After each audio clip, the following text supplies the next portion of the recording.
வீடு முழுக்க மணக்கும் சுவையான சிக்கன் பிரியாணி இன்று வீட்லயே ஈஸியா செஞ்சு பார்க்கலாம் வாங்க. முதல்ல சிக்கன்ல தயிர், இஞ்சி பூண்டு விழுது, மிளகாய்த்தூள், மஞ்சத்தூள், தனியாத்தூள், உப்பு எல்லாம் சேர்த்து நல்லா மிக்ஸ் பண்ணி மேரினேட் பண்ணிக்கலாம்.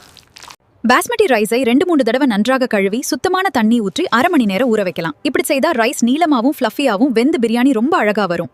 ஒரு பெரிய பாத்திரத்தில் எண்ணெய் மற்றும் நெய் சேர்த்து சூடானதும் நீளமாக நறுக்கிய வெங்காயத்தை போட்டு பொன்னிறமாகும் வர நன்றாக வதக்கிக்கலாம். இப்போ பிரியாணிக்கு நல்ல மணம் வர பிரியாணி இலை, பட்டை, கிராம்பு, ஏலக்காய், அன்னாச்சிப்பூ எல்லாம் சேர்த்து 1 நிமிஷம் நன்றாக வதக்கிக்கலாம். அதுக்கப்புறம் நறுக்கிய தக்காளி, 1 கைப்பிடி புதினா, கொத்தமல்லி சேர்த்து தக்காளி நன்றா சாஃப்ட் ஆகும் வர வதக்கிக்கலாம். இப்போ மேரினேட் பண்ணி வைத்த சிக்கனை சேர்த்து மசாலா எல்லாம் நன்றாக ஒட்டும் வர கலந்து சிக்கன் பாதி வெந்து வரும் வர வேக விடலாம். இப்போ தேவையான அளவு சூடான தண்ணி சேர்த்து எல்லாத்தையும் ஒரு முறை கலந்து நன்றாக கொதிக்க விடலாம். இப்போ ஊற வைத்து வடித்த பாஸ்மதி ரைஸை சேர்த்து அரிசி உடையாம மெதுவாக ஒரு முறை மட்டும் கலந்து விடலாம்.